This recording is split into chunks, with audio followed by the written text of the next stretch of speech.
It's 6 o'clock and I'd like to call this meeting committee of the whole to order. I'm standing in for Mr. Burns Gilbert here for a few minutes. The meeting has been noticed to Evans Print and Media Group, WCOW Radio, Magnum Radio, La Crosse Tribune, Sparta City Hall, and the Sparta Free Library. Are there any changes to the agenda?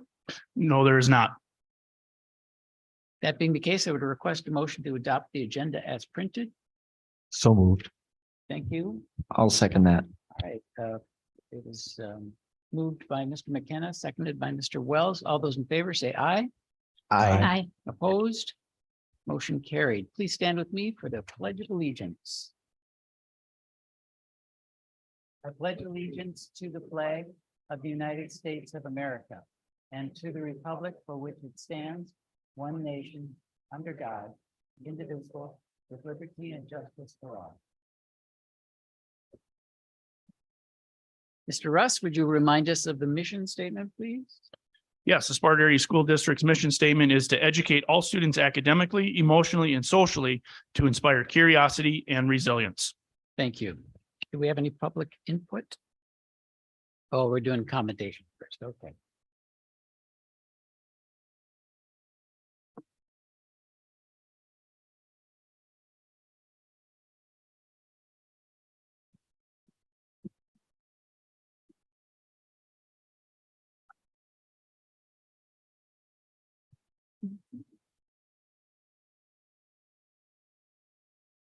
Well, it's that time of year when we start to honor our retirees from the Sparta Area School District, and I'm very fortunate and proud to have 3 staff members here tonight with you to give them accommodation due to their service to the district. First, I'd like to thank Connie Jerome, Educational Assistant, Montessori. Would you like to say a few words? Okay. Well, it's been 28 years. I actually started as a long-term sub for a few months and then turned into a full-time person. And like I said, I have one regret about all of the different buildings I've worked in, and that I didn't keep notes or a journal as to how many different teachers I worked with within the district. And I think there's only 2 buildings I have not been in the 28 years I've been with the district. I did tell my kiddos today at school that after 40 years of being in school, they're finally going to let me go. So I thought the kids would question me on that, like 40 years. Like, yeah, but anyways, somewhat, I already got some little notes on my desk that they're going to miss me and all of that. And I'm going to miss them too. Every child that I had within the last 28 years has left a place, they have a place in my heart. And I'm going to miss it, but it's time to move on. One of the girls today in the class said, you need to teach the person who replaces you how to cook. So they're going to miss me too, I know, but I really have enjoyed my employment here, and I look forward to my next chapter.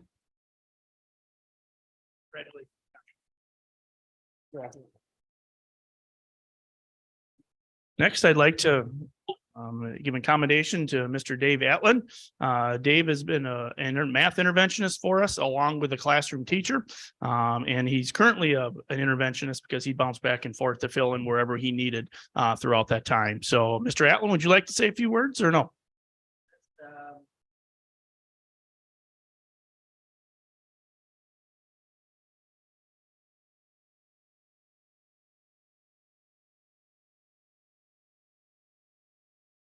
Congratulations. Dave is a big Brewer fan like I am, and told him he'd be back in time for this first pitch. So we'll keep it short. So anyway, the next one, Mike Roddick is retiring from our district as a principal. And I know Mike was here earlier, but we wanted to formally give him accommodation tonight as well. Mike, do you have any words? Yes. So right here are 2 great people who made me look good over my 24 years as a principal and my 31 years in the school district. We've got great people here in Sparta, and I'm so thankful for everybody who's helped me. And so yeah. That being said, I've got nothing personal to say except thank you. But I would take some questions and comments if you would like, and that's following our responsive classroom training. So. Congratulations. Thank you very much. And we'll have more retirees at the end of this month as well.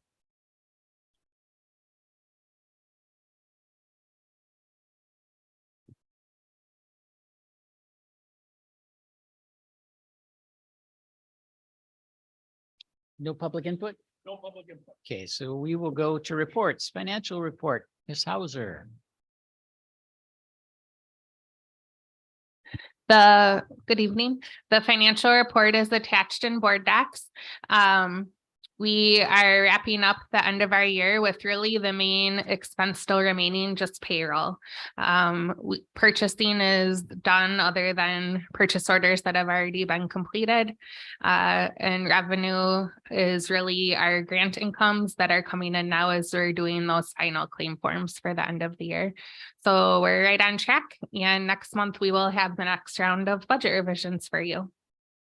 Any questions?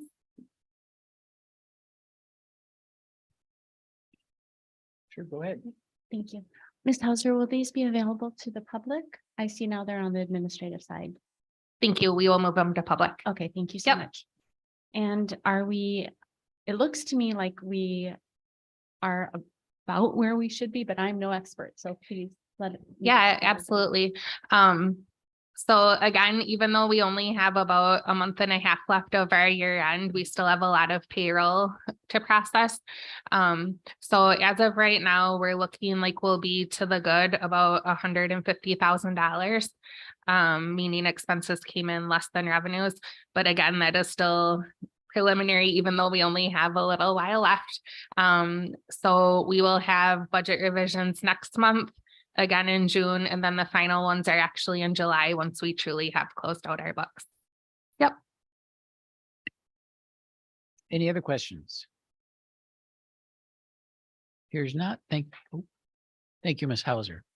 Going on to business items. Item A, discussion and possible recommendation to move forward with renovations to Sparta High School's auditorium. All right, just wanted to give an update.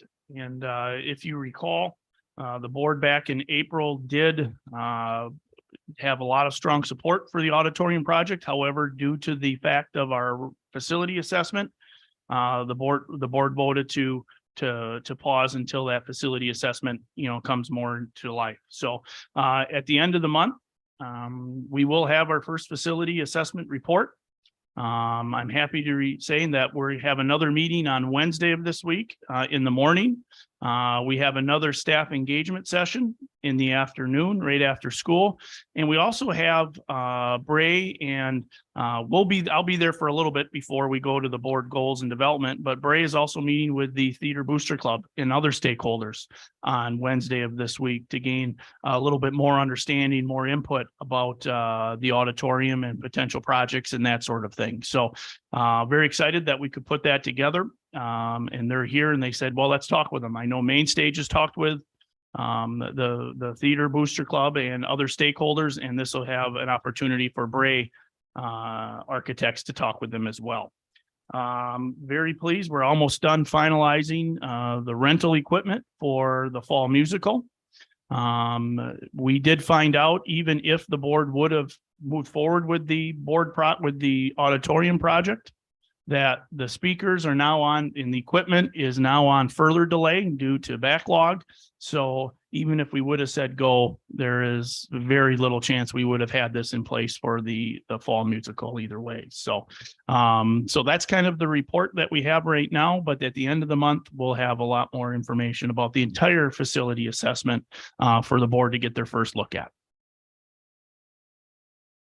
Thank you. So this was a report. There's Well, no business item. It's an action item. If the board wants to do something different, it was asked to be put on here for potential action. If there's any different action, then the board wants to move in a direction.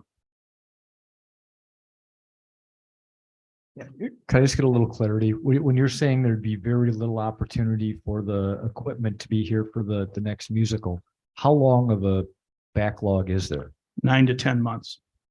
When we looked at it originally, if I might believe, Ms. Hauser, 9 to 10 months, and that was on the sound equipment, and that was shortly after the board made the decision in April. So mid-April is when we had that update. So realistically, we have 60 days to act to get the stuff in for the next spring musical. I'm going to use my fingers now. June, July, August, September, October, November, December, January, February, March. So about 10 months if we wanted to do that. And that was the last update that I had. I understand.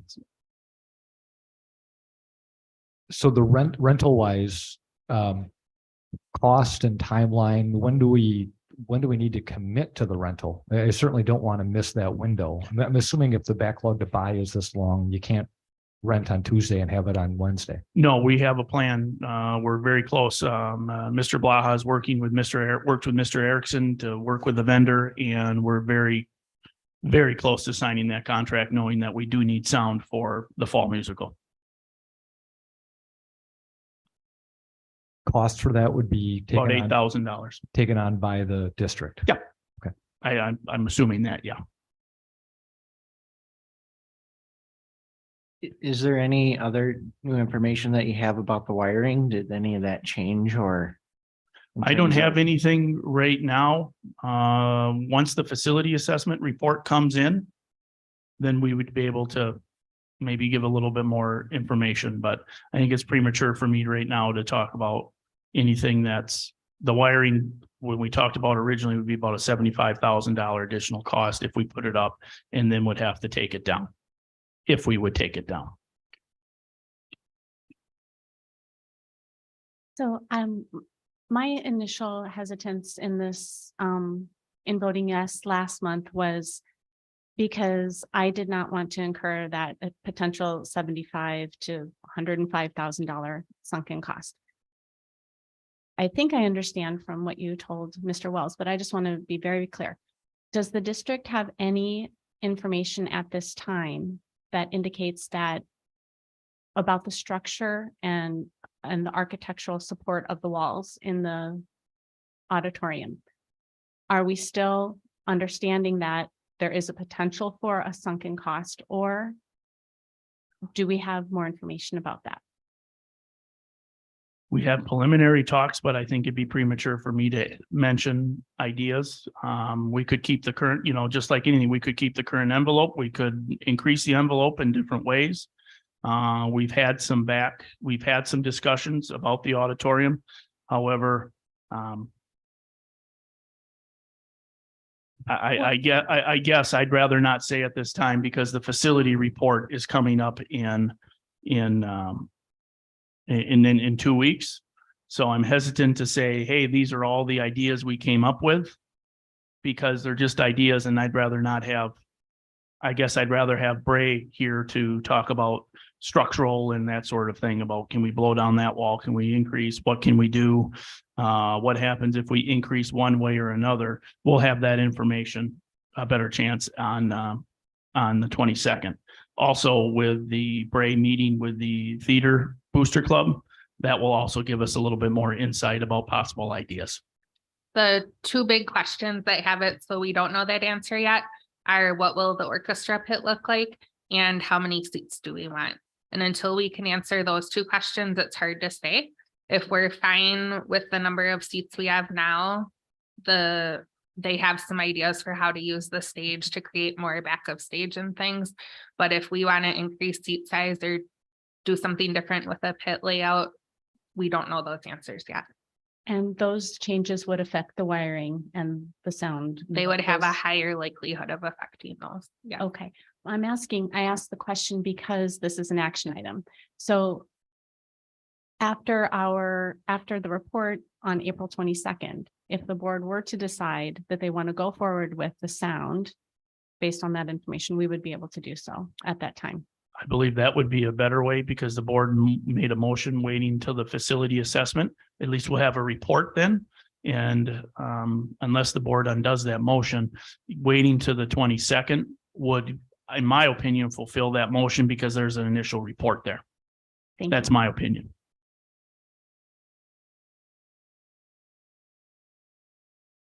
Unless there are any other comments, then we'll move on to the next business item. We discussed that we were in March, right? And I mean, if we were to wait for that delay. So, I mean, our spring musical is in April. Is that something that, I mean, realistically, we can wait on? Just wondering. I mean, if we want 2 reads on this, and if we just say, put it off till next month, if we want 2 reads on this, would that be something that would jeopardize that? There's no requirement to have 2 reads. And I would say this is not the first read because we have the idea of the scope of the project. We have the idea of the 75,000 approximately if we would put everything up and tear down. After that facility report, kind of like what Ms. Hauser said, if the board moves towards a decision to say, hey, you know what, no matter what, moving forward from that facility assessment report, we're not doing anything with the walls in the auditorium, hypothetically. We're not doing anything that would affect the sound and the sound. I think that would be an opportunity for the board to take some action at that time as well. But it being an action item tonight, it's an action item tonight. That if the board wanted to take some action, they would have the right to do so. And I wouldn't worry about the first reading or anything like that because we're talking about it right now. So, oh, sorry, since we're talking hypothetical, Yep. if we voted to order the stuff tonight, it's not coming in for 10 months anyway. If we voted on tonight, So we're not paying for wiring. nope, All we're doing is bumping ahead a couple of weeks the time that the equipment that we need would actually be here and be able to be installed. this is a committee of the whole recommendation. So either way, you're waiting 2 weeks. Mr. S., could you please ensure that the report that we get will be sufficient so that we can make a determination regarding the structure of the walls? If you could request, we have that information. We can, they know, when we talk to Bray, we know that this is a big meeting for us with the auditorium. So they will work very hard, and part of that discussion is to work with our theater boosters and other stakeholders to really hone in on that auditorium, because this is a big thing. So we did ask them, we're going to focus in on the auditorium. They're still doing other work they're going through. We're having, stakeholder engagement, but they know very well and very clear that the board may be taking action on the 22nd to really decide if we want a larger auditorium, if so, how much. If you want 100 seats, this is what it would be. If you want 300 seats, this is what it would be. But we'll be able to give you those ideas. But once again, we're in the conceptual stage, and we're going through the facility assessment. And what happens if the board decides we want to build a brand new one? And that doesn't mean that we can't go forward, but those are options. That if we want to build a brand new facility in some area, hypothetically, but the board could say, nope, we're keeping the current envelope. Okay, and the decision's been made at that time, and then the board can make that decision whether they want to move forward or not. So the $8,000 rental takes care of our fall show. What about the other events and the other performances and the other uses for the auditorium after that and before April? Do we have any, or maybe we can't? Oh yeah, this is auditorium, so we can talk about that. Mhm. What are our plans for probably to do the same thing we've done, you know, kind of put our own pieces together. I know we have some portable systems for concerts and that sort of thing that they've used, but all I know is that for the fall musical, they'll have their materials. I have not looked into the choir concert on, you know, in the middle of October. We haven't looked past that. So when you say we'll do the same thing, do you mean we'll rent equipment for them or we'll piece together like we have been in the past? I'm not sure. Mr. Blahag, do you know how the choirs have worked with, did they rent their own? I don't think we've rented equipment for choir in the past. We're talking choir specifically.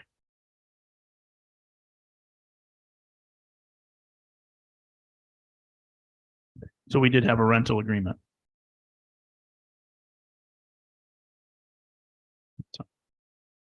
How many rental or uses will the auditorium have between October and April? We have the fall choir concert, thinking off the top of my head. We have the musical. We have the holiday concert.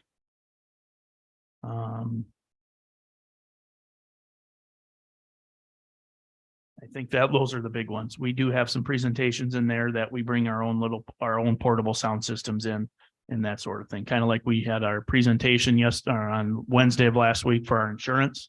And we brought in our own portable system. Mr. Blaha has a very nice portable system that we use with lapel mics and everything like that.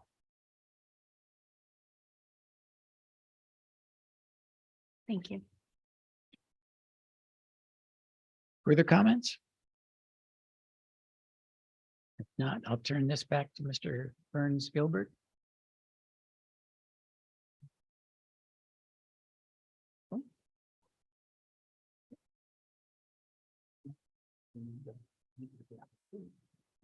Is that any further comments? Is that what you just said? Moving on.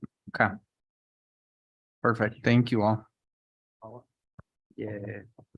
Sorry for running a little late. I know, right? All right. That was 3A business item. Let's move on to 3B then. Discussion and possible recommendation to approve the purchase of a new dishwasher at Herman Elementary. Ms. Hauser? Thank you. I also invited Cindy Testing tonight to help fill in some of the blanks with the specifics of the dishwasher, as her and her team have been struggling with our machine at Herman since the day the building opened. So this goes back a couple of years already. And the board at that time did have knowledge of our concerns. We discussed going back to the vendor with warranty issues. We discussed replacement at that time. And the long and short of it is we've had a mass series of issues that range from leakage to wires burning to you name it. And every time we would get assurances that that was the last problem and it would be fixed. And so we haven't pushed this issue, but because we kept waiting for that to be the final fix. But over the past month or so, there's been some issues that have caused us greater concerns, such as wires starting on fire, that thankfully our staff caught it right away, but it could have turned out much worse. And kind of at the point that we're at is we just really believe we have a lemon of a machine, and we are fortunate that we still have some funds left in our Herman referendum budget.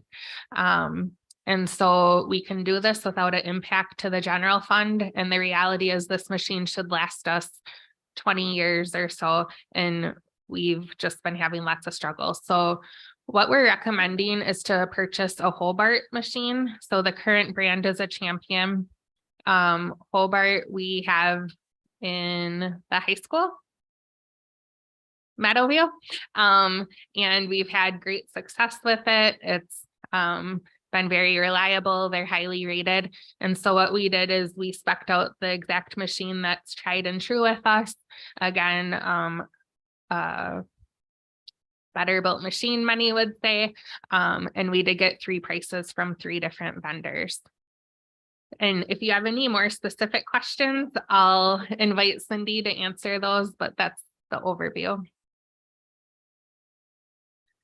So the machines you can see are fairly close in price, but our recommendation is the top machine. Again, they're all the same. It's really the vendor that we order from. And so the cost would be $51,789.50. Anything to add, Cindy? You can come up to the mic.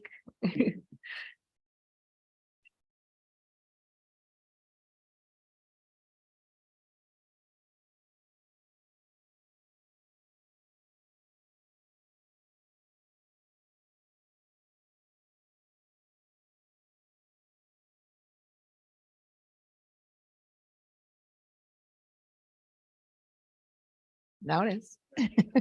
Good evening. As Leah said, we would recommend the Hobart machine from Strike Equipment Company. And that one includes $1,000 focus on energy rebate. It's a 5-star energy rated. The Champion machine, when it was put in, it was a machine that I had not had dealt with in my 42 years. So thinking, boy, it's going to be a good machine, but it's been nothing but a nightmare, to say the least. It's been very much of a struggle for the kitchen staff. We've had to go 8, 9, 10 days without dishwasher, having to do wash, rinse, sanitize, and compartment sinks, putting kids on styro. It's not good for sanitation. So we're hoping that you will help us and get us a new dishwasher. And the Hobart dishwasher that's been in the Meadowview School has been here 23 years. Very little issues as far as maintenance. So we just feel the Hobart machine is the best machine to go with. You get what you pay for, and it will last the district for a long time. Thank you. Any board members with questions, comments? Anything else, Ms. Heather? Yeah, you want to go? Sure. What remains in the Herman Referendum Fund and what remains in the Nutrition Services Fund? The Herman Referendum Fund has over $900,000 left, so just shy of $1 million. Administration has got together and come up with a list of items that we're working on pricing, but this was included in that list of items. So there are funds available. As far as the nutrition fund balance, Cindy? Currently, right now, we're sitting on about $471,000. And that's due to the COVID monies that we received. We got a higher reimbursement. And I just want to remind you that the USDA DPI recommends that we have a 3-month operating revenue on hand for things that come up. And what we're currently operating on, that would be about $700,000. So we're a little short of that, but we have never had $471,000. We've always managed to operate kind of at a break even, or 15,000 to the good, 30,000 to the good. In the entire time I have been here, 15 years, we have only taken from the general fund twice. Thank you. I'm not a huge fan of passing our issues on to the next guy, but does our lemon have any value? Is that something we can sell, or is it just scrap? We are looking to scrap it. It is a lemon, and it would not be fair to put it on a surplus auction and have young couple who's starting out a restaurant or another small school receive our problem. Maintenance company out of Eau Claire Metropolitan ASC1 said we will continue to have these problems. All of the maintenance that we've had done on this machine is all in warranty. Our warranty expires June 30th of 23. So this June. Hobart will take this machine out and scrap it. It's good. Anything else? I'm wondering, is there a deadline for using the Herman referendum funds? No. I have a question on is there a warranty or anything coverage like that for this new dishwasher that we'll be able to make sure is part of this next, hopefully next few years. Normal warranty is a year. And because Hobart would be installing it, we'll get an extra 6 months. So we'll have a 18-month warranty on it.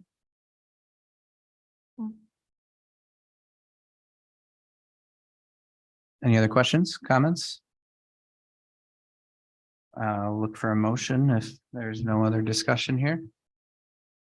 I'll move that we recommend to the full board approval of purchase of the new dishwasher at Herman's.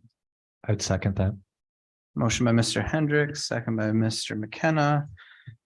Let's do a roll call. Do we have to be more specific on that motion?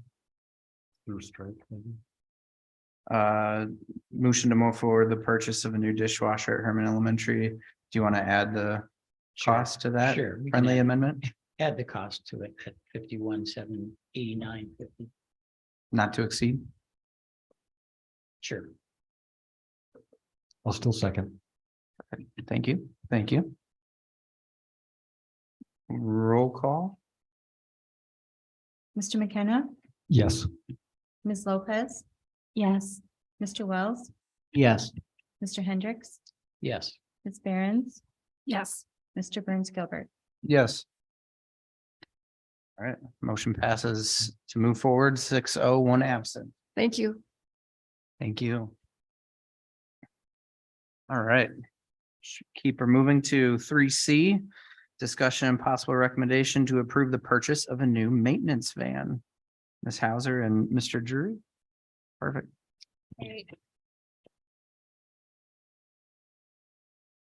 When we presented our capital projects long range plan to you just about a month or so ago, one of the items that we talked about was taking a deep review of our vehicle fleet and determining what vehicles we needed, what we currently had as far as years and mileage, and seeing what the different users in our district needed and for which purposes.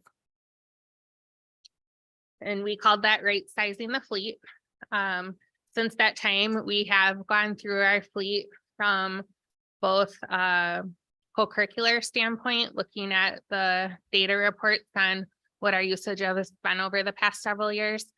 Also talking with our maintenance, technology, and nutrition team to see what their needs are.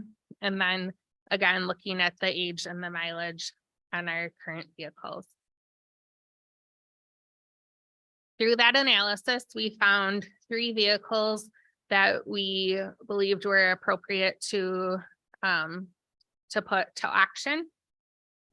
None of these 3 vehicles were being actively used or used at all. And they did still have enough value in them that we thought they could go to auction. And these 3 vehicles were able to be reduced without any replacement. So no need in the fleet. So this is pictures of those 3 vehicles. No.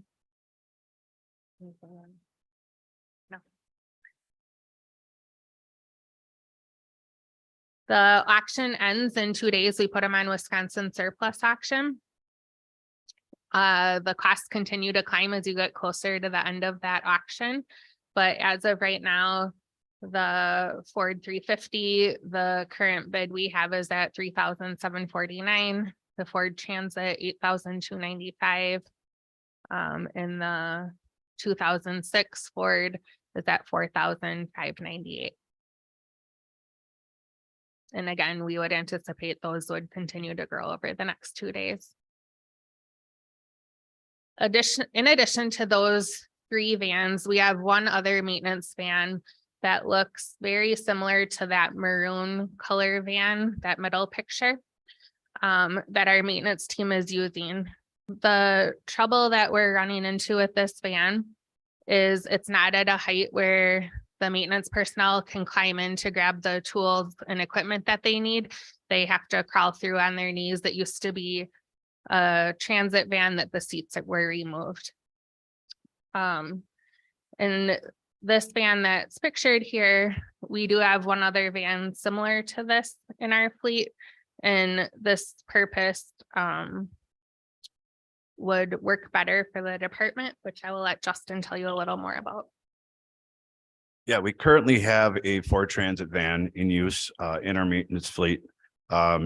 It serves well for not only everyday mechanical things that we go fix, but we're able to fit anything we need to move school to school as well. They're able to stand. We can put a ramp in the back, so it's easier to load things. They have a side door as well, so it's easier to it's more accessible. So that's what I would recommend for this purchase. Typically, we get quotes from our local companies, whether they be out of Sparta or the La Crosse area. However, none of them have vans available. And many are out quite a few months in advance, if you can even get on a list at all. We were able to find 3 dealerships that have these vans readily available. And this is important because we believe we could purchase this if the board approved before June 30th with the excess funds that have been clearing up from this year's budget, which is typical as we come into the end of the year. So the one in Rochester Ford is just a tad more than the one at Hillary Ford, but it's a closer commute. So we would recommend that one. They all have the same features. And if we take that cost of the $50,000 and subtract what we currently have on those auction vehicles, the net cost would be $33,000. We would also have one additional van that we would put on auction. We just can't put that on auction till we know if we have a new one or not, because we do need that vehicle in the fleet. So the net cost would likely be somewhere around $25,000 if this were approved.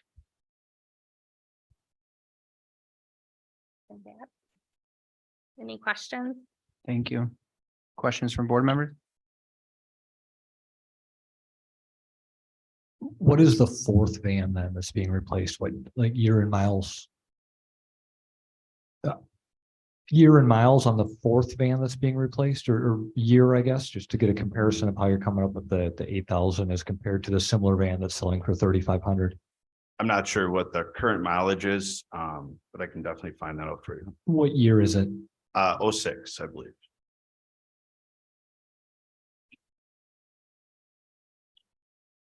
Any other questions from board members? Yes, I'm wondering, will we repurpose the other maroon van that is being used for equipment now, or is that the van that would go? That is the one that would go. And Mr. McKenna, we don't know if we'd get 8,000 for that one, but we're likely thinking the prices on the other 3 would also go up a little bit more for the next 2 days. I remember in previous meetings, when we were talking about purchasing the lawnmower, we had talked about additional warranty. Does the district ever purchase an extra warranty on vehicles? Not that I'm aware of.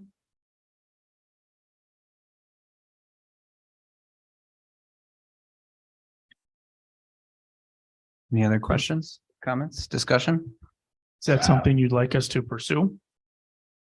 And bring that to the full board on the 22nd? Just one last question for clarification. Were you talking about the additional revenue that this would be paid for out of? That's the same money that we had talked in previous meetings about being able to use as revenue stabilization in next year's budget, correct? Kind of, yes. So rather than additional revenue, it would likely be expenses that we don't end up incurring. When we talked about the budget report just a little while ago, I said somewhere about 150,000. This would be assuming that we come in even higher than that. So if we end up with another, in essence, you're giving approval that if our budget comes in even more favorable, that me and Mr. Russ can make a quick move to sign off on a purchase order for this. So this is typical at the end of our fiscal year, particularly in maintenance and technology. we have a list of things off of our long range plans that if we can bump up the purchase a little bit, we do that. So basically with the goal of having a break even budget or so on. So we would still want to retain that 150,000 for revenue stabilization. This is assuming we have even more so than that.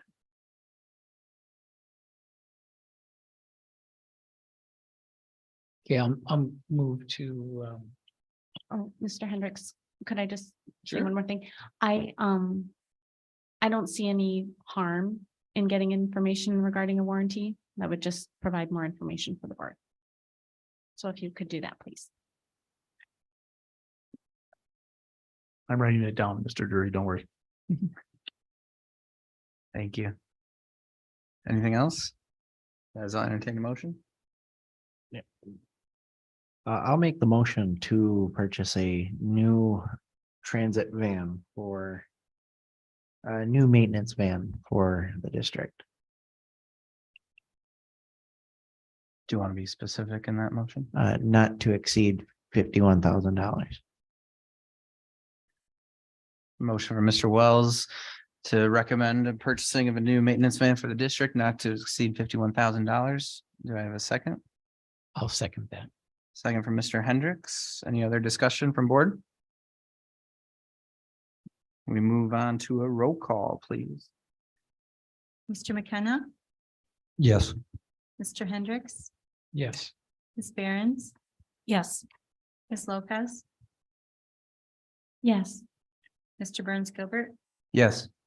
Mr. Wells. Yes. All right, motion passes 6-0, one absent. Thank you very much. Let's move on to item 3. Getting my lines mixed up here. 3D, right? Possible action, discuss possible action to approve resurfacing of Meadowview's tennis courts. And Ms. Hauser, Mr. Jury again. So also when we reviewed the long range plan, there were questions about what have we already pushed off? And this would be one of those items. Also, when we look at what to bring to the board, we're keeping that facility study in mind. So things that could be impacted by the facility study. This is one of those things that we would need to do either way. And we are past the recommended time of replacement on this item. So I'll let Mr. Jury talk about the need. Thank you. So these pictures are just a couple of quick pictures of the cracking and the holes and whatnot that are happening right now on the court, tennis courts.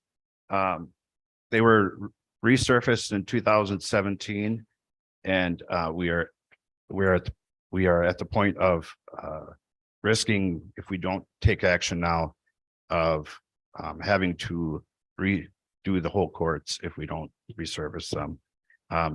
Especially after meeting with the one of the companies who does this. So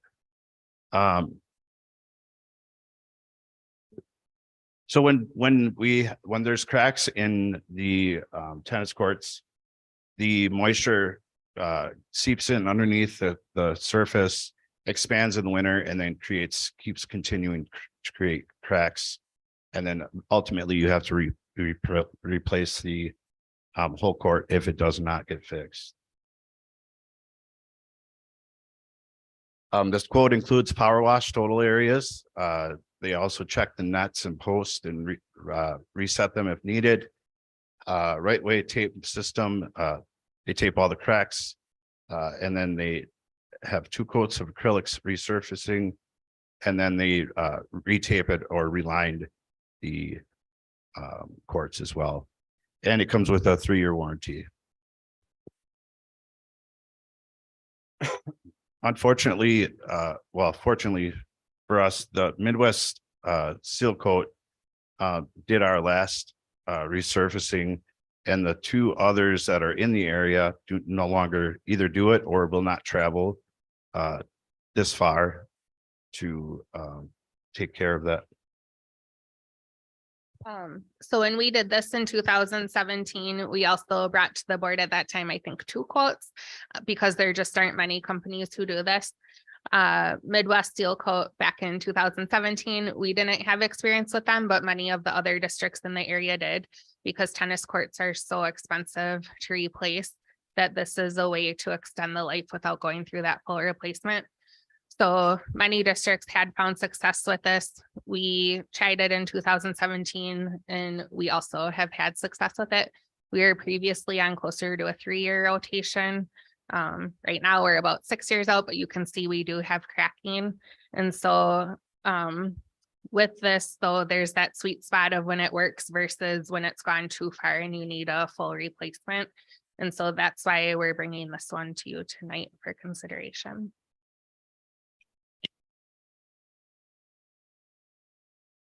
Thank you all. Any questions from board members? Do you have any experience of what that whole replacement would cost if we waited? I do not, but I could definitely find out for you.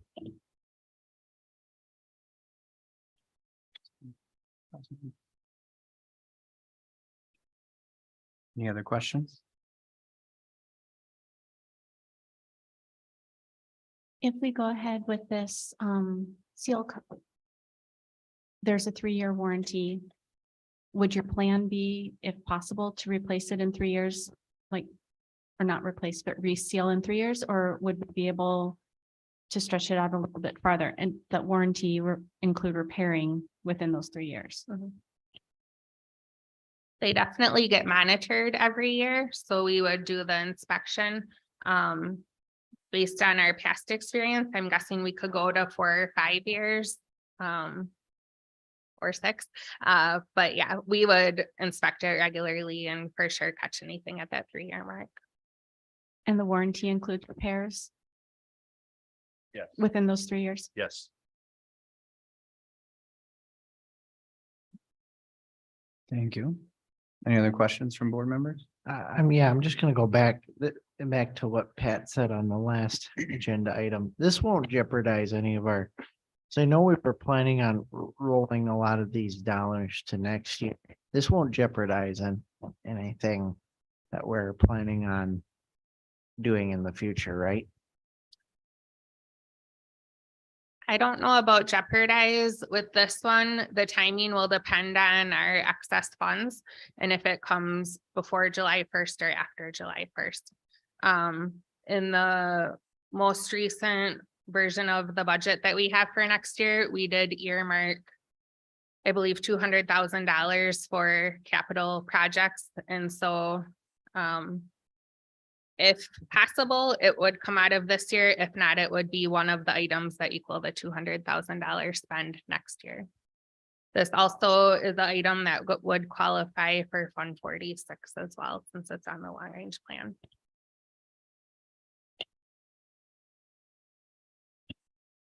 Thank you. Other questions, comments?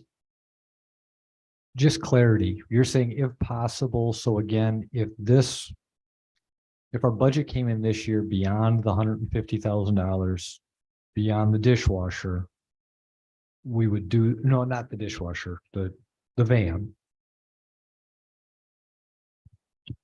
So we'd be talking about $275,000 to the good. We'd do it this year.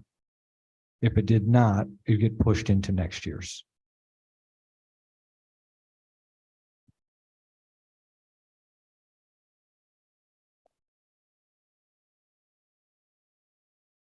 I'd make a motion to approve resurfacing of Meadowview's tennis court to the full board. Do you want that price? Using Midwest seal coating for a total cost of $74,000. I have a motion. Do I have a second? Second by Mr. Hendricks. First motion by Mr. McKenna.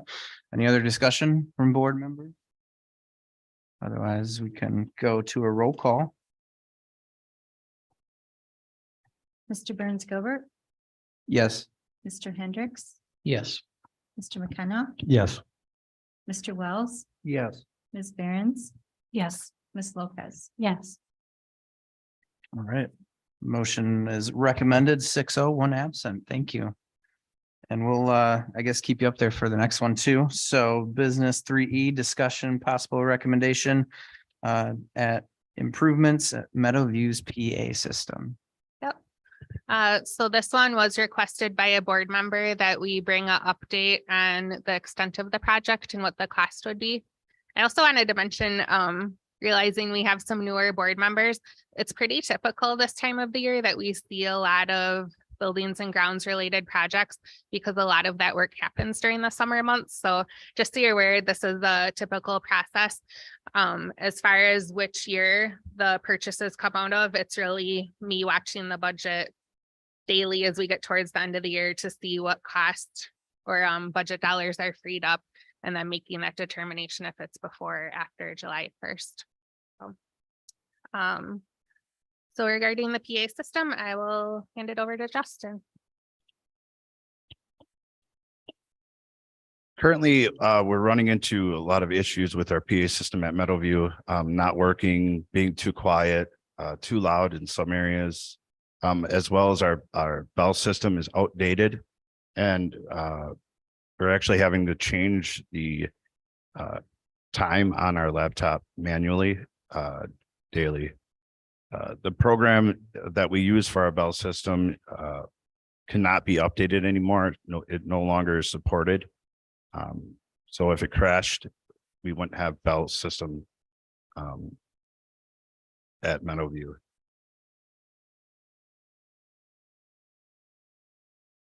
PA system is original to the building. Issues are occurring and the speakers outside are not working as well.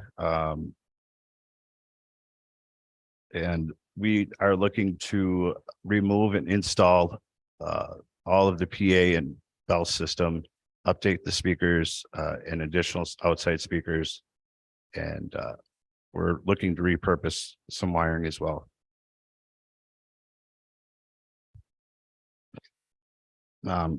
We're already going into this wanting to prefer Banco due to they are currently at Herman and the high school. Having the same system helps our maintenance department, also our IT department when we are needing to fix or update.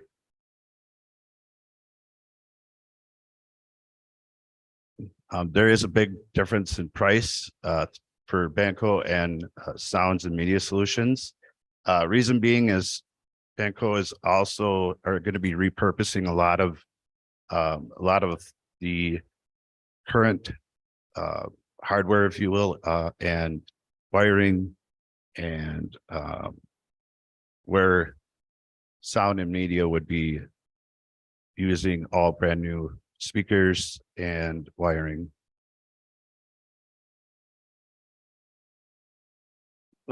We are currently, the third is CEC. We will be meeting with them tomorrow, so we don't have a quote on them yet. And since we already have been came into this recommending Banco, I would ask for approval for $52,884 to move forward until we receive the third quote for a communication engineer company. Sorry. So to reiterate, we're asking for approval of a not to exceed amount for a PA system. Right now, that would be Banco. If CEC were to come in lower, we would bring that to the full board meeting. But Banco, we do have experience within our district. Again, they're in our two other largest schools. And so there is a lot of benefit for that consistency of systems from a repair and maintenance perspective also. So if you would like to recommend Banco, that would be fine. Otherwise, if this is a project you'd like to move forward with, we'd look for a not to exceed amount for approval. Thank you. Any questions, comments from board members? Yes, I have some questions. So with this new PA system, it's a complete tear out except for the wiring and some hardware and reinstall. Will this in any way improve the safety and security of the district and this building in particular? And how so? Yes, that absolutely will. It will be, in essence, having a brand new paging system in the building. So if there's classroom holds for any numerous reasons, we can assure that we can safely communicate with any of the occupied spaces in the building. It would also give us a better ability to communicate with anybody who would be outside during times that we need to communicate messages. And every room will be covered? Every classroom, every room? Correct. Can you name any of the locations for new speakers? Or is that not possible? Okay, so if you look in the ceiling, there's like that white tin, whatever, metal piece. That piece would stay, but the brains inside of it would get replaced. So the wire would stay, the electronic mechanism would get replaced, the metal cover would get put back on. That's the Banco quote. The sound and media would be replacing the wire, the brains, and the metal piece. And so that's where we're able to save some money with the Banco quote, but it will still be new functionality in each of the spaces. I guess I meant regarding the additional outside speakers, but I don't want to say anything that would. They will Jeopardize give safety. full adequate coverage to the whole perimeter of the building. Okay. There are 7 of them total. Other questions from board members? Is it safe to assume that budgetarily this falls under the same category as the 2 previous? Okay, so that being the case, all 3 of them relatively the same amount of money. Could you prioritize the 3 for us? I mean, if I've got 50,000, I'm doing X, I've got 100,000, I'm doing X, and I got 150, I'm doing all 3. How do you? So we haven't had this conversation, but I'll speak. Absolutely the PA system, because of the components of safety and security, would be my number 1. Number 2 and number 3. 2 is for the kids' tennis courts. And then 3 would be maintenance. Knowing that, I would make a motion to approve improvements to Meadowview's PA system using Banco for $52,884.57. A motion from Mr. McKenna. Do you have a second? I'll second that. Second from Mr. Wells. Any other discussion? Is there a warranty?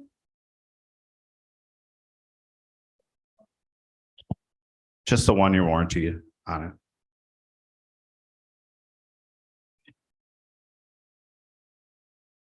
Okay, so within that 1 year, it would take care of parts and labor or parts only? Do we know? I believe just parts. Yeah. But I can confirm with that. Mr. McKenna, I should have clarified also, some of these we may not be able to get by June 30th, so priority may shift based on availability with timing. I have a question along the lines of, I think Mr. Drury said that. So the Banco would do the repurpose, right? The hardware wiring, those pieces. Can you speak to the why behind that? Because I'm thinking of this lemon dishwasher, and if we're going to keep using 20 whatever year old wires, right? Can you talk through like the reasoning there? Yeah, so we actually took a hard look at both companies, and I took a hard look at what we currently have. And Banco and I discussed and looked at the prints, and we feel that the wiring is still good. As you could see, the hardware, the metals are still good. So there's no reason to replace that. And if we can save some money that way, is why we went that route. we're not worried that using those same wires will have us replace this sooner than we would. Typically, speaker wire does not, because of the voltage, there's low voltage going through it, so it doesn't get used, or the longevity of it is better than a normal wiring. Thanks. Any other questions, discussion? We'll confirm the useful life of that wire and bring that to you before the full board meeting too. Perfect, thank you. Otherwise, I think we have a motion and a second, I believe. Did we get a second? I think so. Roll call? I'm sorry, I just wanted to say one thing. Yeah. Mr. McKenna, did you want to name Vanco? Or You did. I know you did. Okay. Okay, very good. Thank you. Roll call? Mr. Hendricks, Yes. Ms. Lopez, Yes. Ms. Behrens. Yes. Mr. Wells, Yes. Mr. Burns Gilbert, Yes. Mr. McKenna. Yes. All right, we're recommended to move on for a 6-0, 1 absent. Thank you. Moving on to item 3F, discussion and possible recommendation to approve the 23-24 Sparta School District and School Student/Family Handbooks. Mr. Russ? Yes, every year at this time, we bring forth the student and family handbooks for each of the respective buildings. A couple of years ago, we went to one district handbook. So if you go in there and look, it's all on board docs. You'll see the district expectations first, followed by Southside Early Learning Center, and we go down. It's an electronic format, and all of our buildings next year will not have planners that will have the actual book in there. They've all gone digital.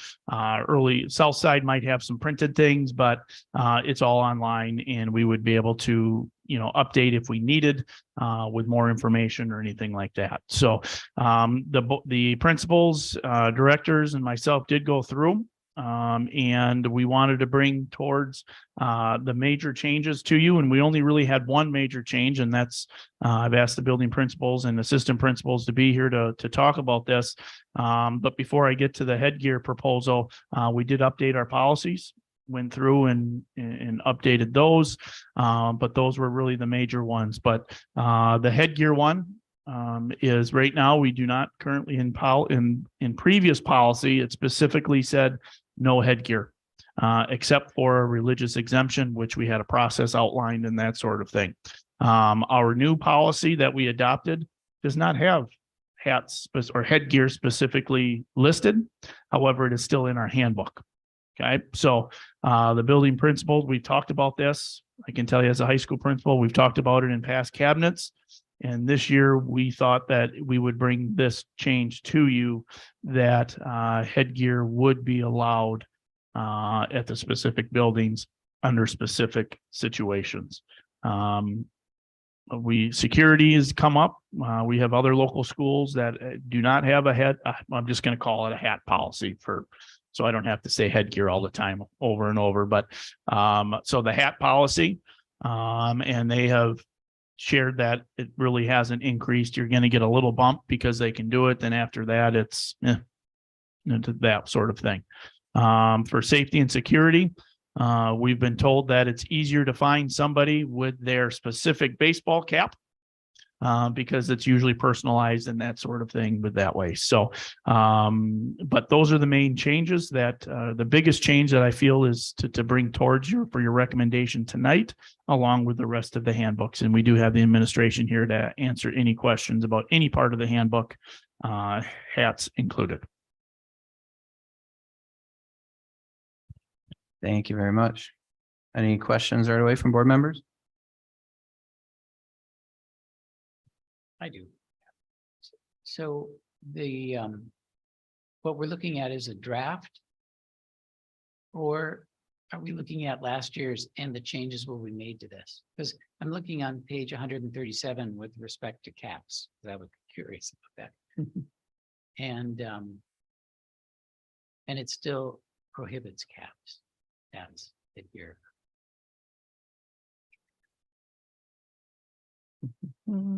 Page 137. Yeah. And that is in, that must be in SHS. Yes. That would change if the adoption would go through.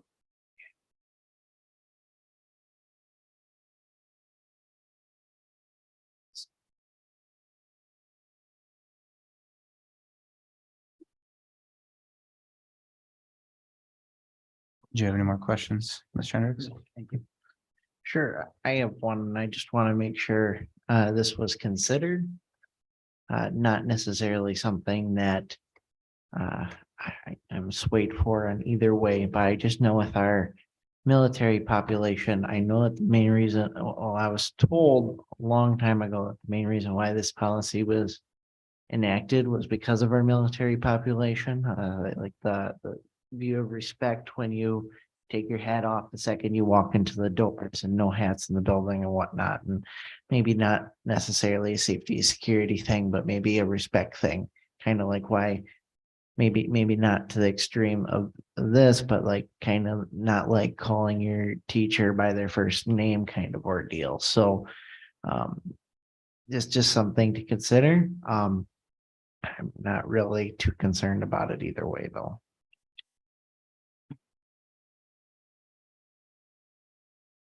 Thank you, Mr. Wells. Any other comments, questions from board members? Are the building principals on board with this? Yes, they are.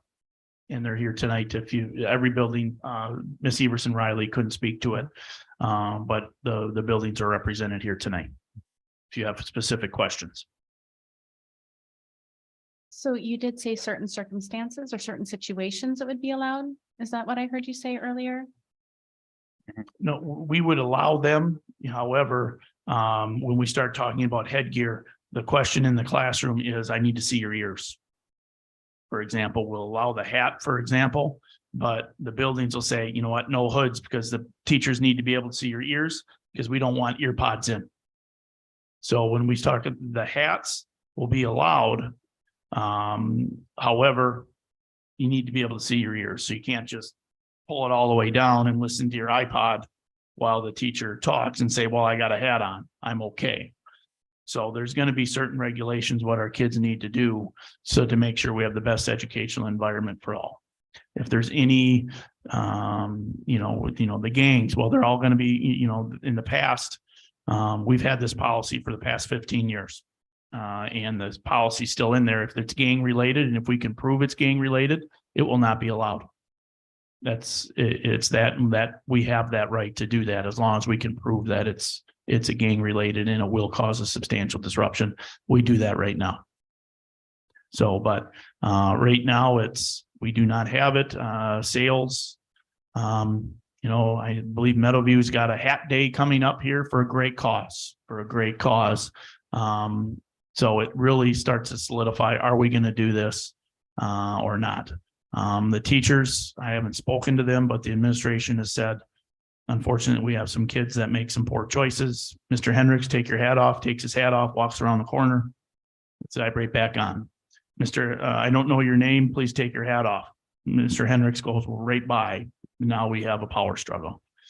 Some of our kids, for their social emotional learning, they're very comfortable with their headgear on, and it's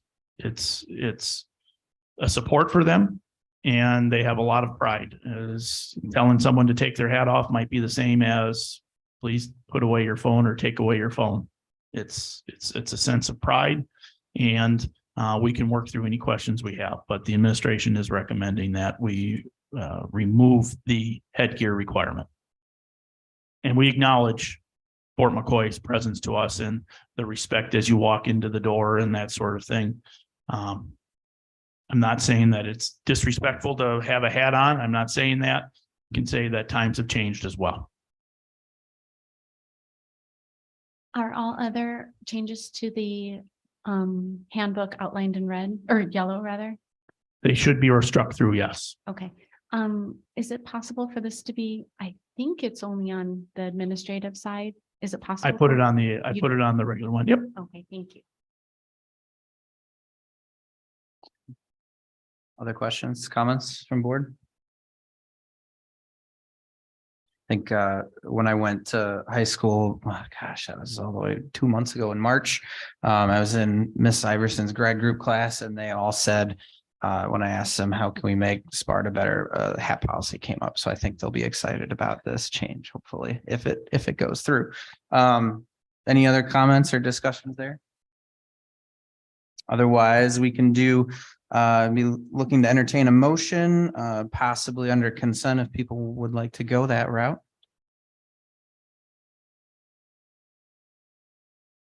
I'll move the changes to the handbooks under consent. I will Motion. second that. Motion by Mr. Hendricks, second by Ms. Lopez. Any other discussion? I believe this one we can do a all in favor. Aye. All those opposed? Motion is recommended to go to the full board. All right. Moving on to item 3F. Discussion recommendation to approve increases to the non-contracted hourly wages. Mr. Russ. All right, for the wages discussion, these are handbook changes. We're looking at increasing our hourly rates for our non-contracted time, our audience control, our lunch supervision, our IEP meetings and administratively called meetings. Part of this, in order to help to be affordable, and I've communicated this to the certified staff as well. We're also proposing the first emergency closure day. Let me back up. There's 9 of these that we're looking to have. So 9 hours of meetings. Part of the 7.5 hours in the past, we've always forgiven that first emergency closure day. This would take place for that emergency closure day. So the first emergency closure day is, I'm going to say December 1st. That would cover this time because our staff would not need to work that day. Our certified staff would not be able to work that day. And then there's another hour and a half there. Chances are we'd have another late start or early release. And there's our 9.5 hours and that we're covered with that. So that's one of the suggestions that we're making as well. That used to be in the negotiated agreement before Act 10. And we're bringing this forth so we can continue our mission and vision work and really drive into the building decision and building topics. These meetings will be directed by principals and work on building level things to do that. But we will let them know ahead of time as much as possible. I know some of our buildings have already started, well, not some of them, they all have started planning what kind of dates they're going to have for these staff meetings so they can let people know. Co-curriculars, they're most likely, we have our advisors and coaches that miss for whatever reason. We'll work to make that up. I know some buildings have an AM meeting and a PM meeting that, give similar information. It's not the totality, but that would be up to the building principal. If they say, coaches, you got to be there, that's up to the building administrator to make that decision. Also new to this, the prep time. Currently, if you give up your prep, which is mostly secondary, you get compensated for that prep. Elementary folks, they divide their kids, so they in theory don't give up their prep. We're instituting something new next year. We're recommending that they would receive $20 for taking on additional kids. Every day that they take additional kids, that's a $20 increase. They would have to fill out their timesheet, non-contracted timesheet, which you would do for giving your prep or audience control or anything like that. The $20 comes from, it's about $140 for a sub. If we don't get that, we have most of our grades are 8 teachers in the pre-K through 4 level or 5 level. I can't have to look at that, but it would be pre-K through 5 level. Thank you, Ms. Mansky. So divide by 7, 140, $20, and there we go. So for any kids, if they take 1 kid in or 2 kids in, That's what we're going to do because that's the way they fill if they can't find a sub. And once again, that's last resort. We want to fill it with our building subs, with teachers on call. But if we say, hey, Mr. Hendricks is out, we all have to take his class. 3, 3, 3, 3, 3, 3. I fill out a timesheet. I have to fill out a timesheet to get that $20. So we're recommending those changes to the handbook, since they're handbook language, but we're looking to increase our hourly rates, but also get something for the certified staff to give up that 7.5 hours instead of just being forgiven. You're going to pay it forward, basically.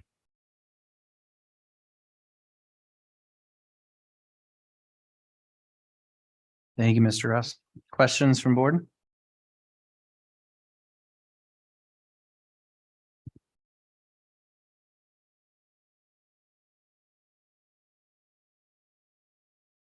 I will. I'll go for it. Mr. Russ, would you clarify again what you were saying about, and I'm certainly in support of paying when teachers take on additional students. Because what you're saying is that basically it would amount to what we would have had to pay for a sub. So are you saying then that that teacher takes all of the students? No, it would divvy it up. So if you were a third grade teacher with, we're going to say 24 students, I would divide that by 7. So most of us would get 3 kids and somebody would get 4. And so that's for the whole day. That's not for the hour. That's not No. an hourly rate as No. it is for Yes, some of these other. that's a things. daily rate. All right, thank you.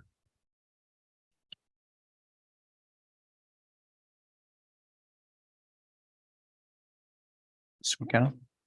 I think these raises match what came out of the TCM meeting, correct? Did you figure a budgetary impact to all of them or an estimated?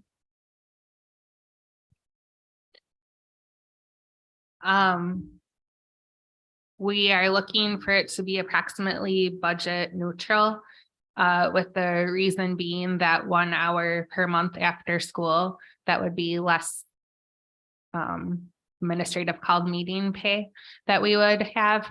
And then also the other bigger cost would be the substitute piece of it, and substitute budgeting is a moving target either way, based on fill rates and things like that. And so this will be one that we'll have to monitor throughout the year because we just don't have good data as of right now. So everything besides substitutes, budget neutral, substitutes, we will monitor and report back. And this is part of Leah's surprisingly done a very nice job looking at comparables.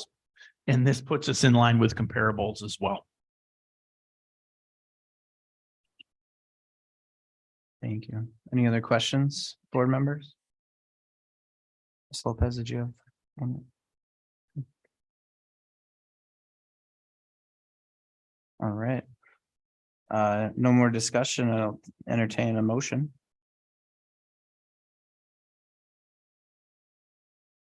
I'll make the motion to approve the increases to non-contracted hourly wages and the new language provided to us. As presented, would you like that under consent, Mr. Wells? Yes, under consent. Beautiful. Motion for Mr. Wells and a second. I'll second that. That Mr. Hendricks with a second. Any more discussion? Otherwise, we can do a vote for, let's do all in favor for this motion. Aye. Aye. All opposed? All right, motion is recommended to move to the full board. Thank you. Moving right along, we're going to 3H next. So discussion, possible recommendation to possibly adjust district's contribution to Article 521, the national competition expenses. Mr. Blaha? So when Mr. Blaha comes on up, this is just an annual review as per policy 521. Currently, we're looking at $600 per student with a max of $5,000 per club. And per policy, this is reviewed annually. In board docs, you'll see that this affected 2 clubs. And since Mr. Blaha is up there now, I will let him take it from here. Thank you for reviewing this annually. Confident as you see this, what the board has provided and changes last year meets most of the needs of our students as currently is.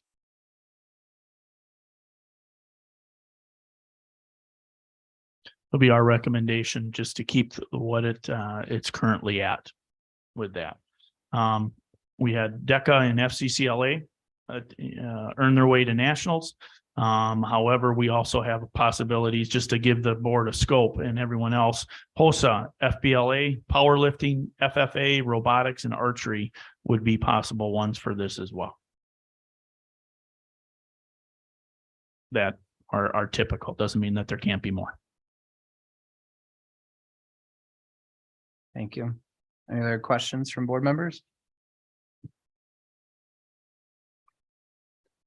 And just as a side note, if there's no action, if everyone's happy, there's no action needed because we met the requirement by having it on the agenda and discussing it. But if you wanted to make a motion to keep it as is, that wouldn't be wrong either. That qualifies as the review. Yep, that's a review, doesn't mean to take action. Thank you. Just so that it is on the books in the meeting, I will go ahead and make a motion to keep Article 521 this year as it is currently. However, that should be said. Yeah. So that was a motion from Ms. Lopez to keep, second by Mr. McKenna, keep Article 521 as presented. Did that original motion include consent? Sir, thank you. And Yes, that's a yes. Does that second also support that? Perfect. Okay. Any other discussion from board? Good on that side. Good on that side. All right. No, actually, let's do all in favor for the motion on the table. I All opposed? Motion passes. Recommend to the full board. Thank you very much. Let's move on to item 3I. Going through the alphabet here. Discussion, possible recommendation to approve Article 403 district grading and assessment policy. Ms. Mansky.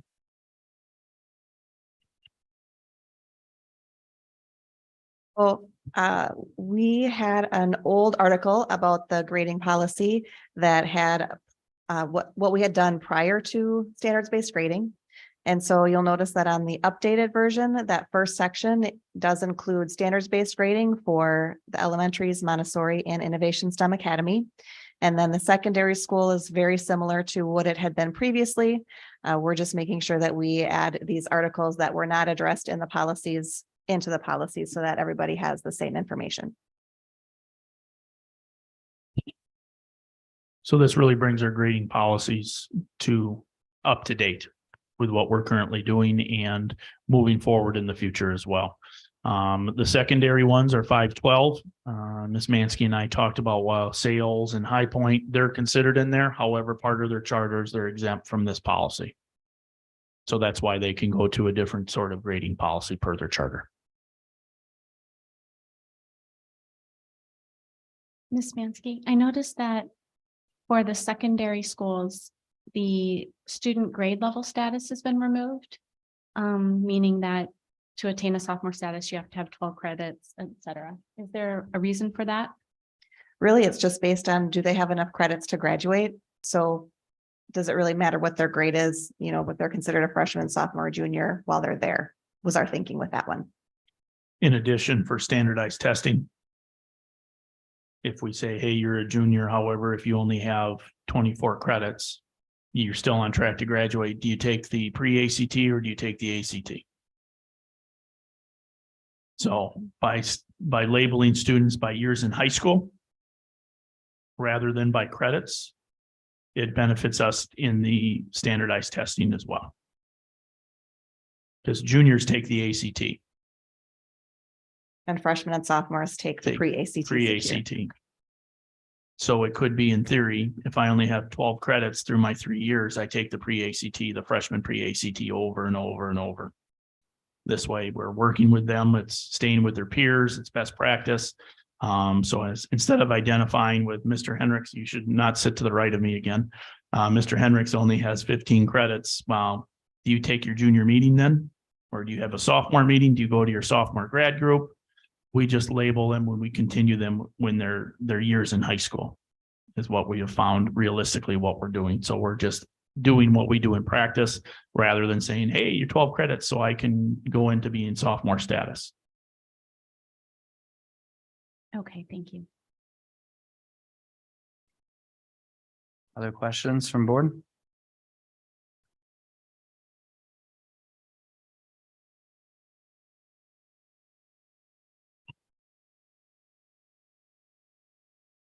All right, if there's no more discussion, I'll entertain a motion. I will make a motion to change Article 251 as Article 403 as presented under consent. A motion from Ms. Lopez, I'll second. second from Mr. Hendricks. Any more discussion? Otherwise, we can go to a vote. All in favor of the motion? Aye. Aye. All opposed? Motion passes onto the full board. Thank you. All right. 3J, discussion and possible recommendation to approve Article 603, use of facilities. Ms. Hauser. Thank you. So this is a policy that we had in our old policy book. And we've actually been working on this for over 6 months now with a combination of myself, our district accountant, our accounts payable specialist who really works one-on-one with a lot of the outside groups who use our facilities and the billing related to them. And then also Mr. Blaha as the activities director and in his new role for July 1st of the district facilities coordinator. And what we did is we really dissected our current policy because there were so many instances that it didn't work for what that particular request was. And so we found that it had a lot of gray area and wasn't always as helpful as of a document. So we did pull similar policies from other local districts to see how theirs was set up and took some of the pieces that we liked of theirs along with the knowledge of our own district. And so the premise of this policy is that we are more prescriptive with the 5 different groups that we host in our facilities. With group 1 really being those groups that are directly funded by the school district or through the community service levy. And the purpose of these groups, I should have said, is the billing that's associated with them, as well as the priority level of who gets the facility if there's multiple requests. So group 1 would have no charge and gets that first priority. Group 2 would be any groups that are directly affiliated with the Sparta Area School District. And you do have a board policy 90-11 that identifies who those groups are. Group 3 would be any groups not included in group 1 or 2 that are still service groups, civic groups, charitable organizations, and educational institutions that are part of our Sparta community. Group 4 would be those same type of groups that are not part of our community and are pre-approved by our district facilities coordinator, which would be Mr. Blaha. And then finally, group 5 would be, in essence, everyone else. The policy, we pretty much stopped there. So our previous policy had many more pages, and we thought that those would be more appropriate to put in an administrative rule as there are more directions for how to follow the policy. And then that way, if we need some revisions while we're implementing this under our first year with the district facility coordinator, we're able to do that through the administrative rule. But if you scroll through the administrative rule just for informational pieces, again, it goes into more detail on what types of groups or organizations are included in each group, the potential fees, and the insurance requirements. And we are still confirming that the insurance requirements are appropriate with our liability carrier. The administrative rule, which we would make public to groups, also includes the fees for each spaces. And some of those fees we did adjust upwards, again, to be more in line with what our other area districts are charging, as well as we looked at the cost to manage some of these spaces and made sure that we were kind of keeping those in line. We also edited the spaces available to those that are most commonly used and those that we are okay with being booked. So for instance, the kitchen spaces used to be on this schedule.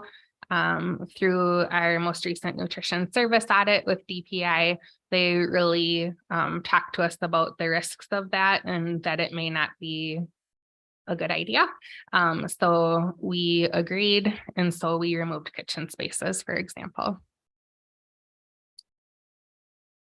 And then the final piece is if the space is occupied outside of normal custodial hours, that we would likely assign a custodian, and there could be an additional fee associated with that as well. Any questions?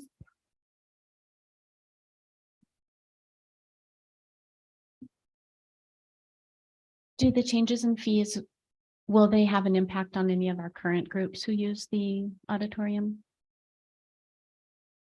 They could have an impact. Oh, I'm sorry, not the auditorium, our spaces. Yeah, no, I heard spaces. So, Thank you.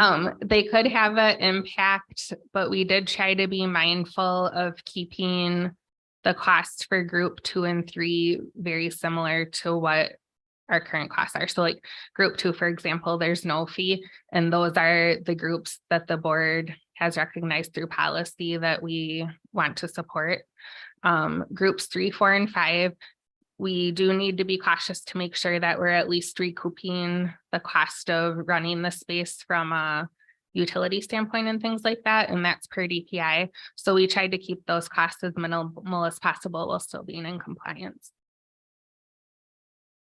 I have one other question about that.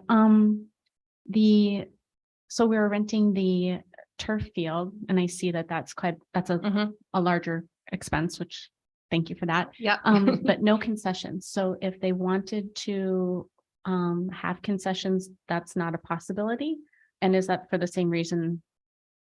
as the I'd have to kitchen? defer that to Mr. Russ or Mr. Blaha, why we don't allow concessions.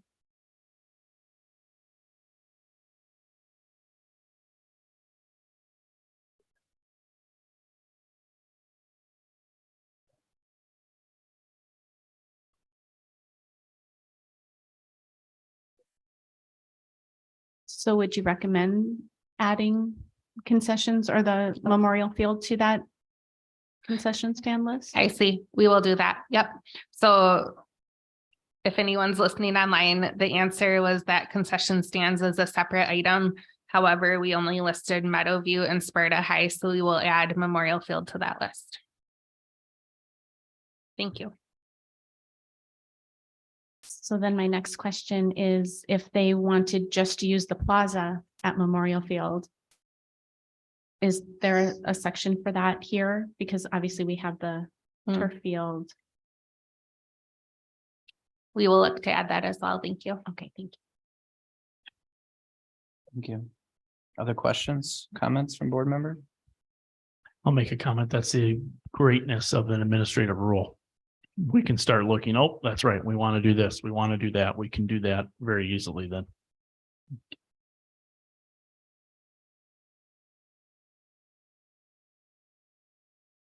If there's no other discussion, entertain a motion.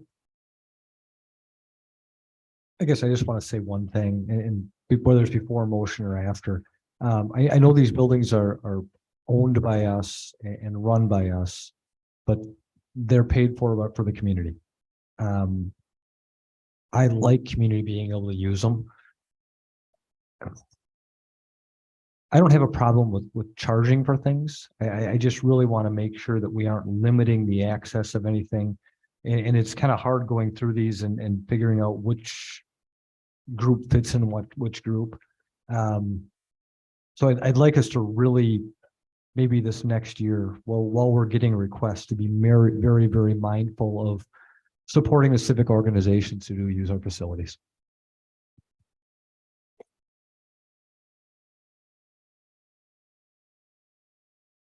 Thank you, Mr. McKenna. I'll move approval, recommendation for approval of the revisions to Article 603 under consent. Motion for Mr. Hendricks to approve Article 603 with the revisions under consent. I'll second. Second by Mr. McKenna. Any more discussion? Questions? Otherwise, we can go all in favor, Aye. all opposed. Motion passes to recommend to the full board. All right, look at that marathon. Item 3K, announcements information, Mr. Russ. Yeah, some upcoming dates. Just want to remind some people, our board goal and objective workshop on Wednesday of this week, 5:30, Meadowview LMC. Interactive workshop to start to develop a board goals and objectives for the upcoming year. Full board, May 22nd, committee of the whole, June 12th, full board, the 26th. And I really want to highlight the following dates where the sales graduations, May 16th, High Point, May 19th, and SHS, May 26th.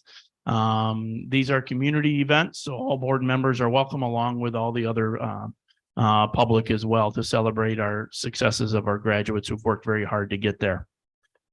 Facilities and auditorium update. We gave that kind of in the beginning.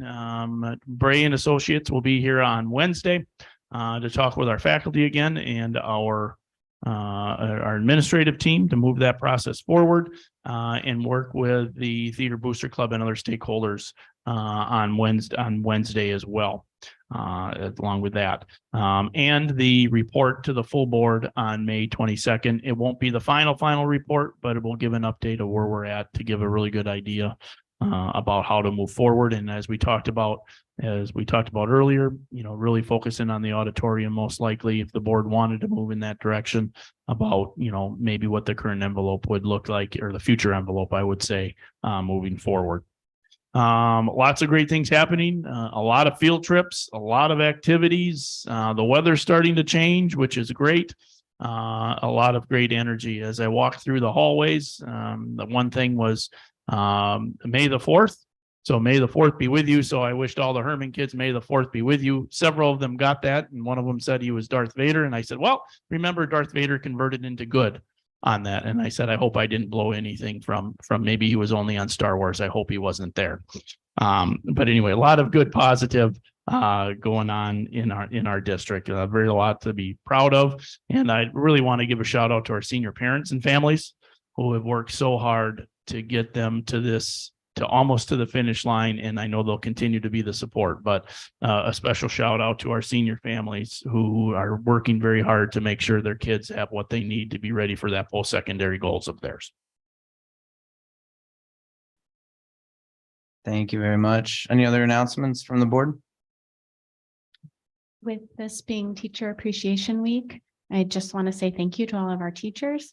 And I know that the district has the philosophy that everyone in our school is a teacher. So thank you to all of our staff, truly, honestly, everyone out in the audience as well.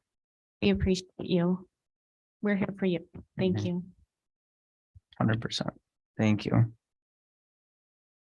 Anything else? Otherwise, we can move on to the long one. Have fun, Colin. All right. All right. Next item, we're at closed session 4A. So for discussion and possible action for the Board of Education to move to closed session pursuant to Wisconsin statutes 19.85, parent 1, parent C, parent E, parent F, for the purpose of One, discussing the Board of Education's negotiation strategy with the Sparta Education Association. And two, considering employment compensation of administrators, classified staff, and middle management staff. Such discussion may include the potential establishment of another proposal for base wage negotiations with the Sparta Education Association. Can I entertain a motion to move to closed session?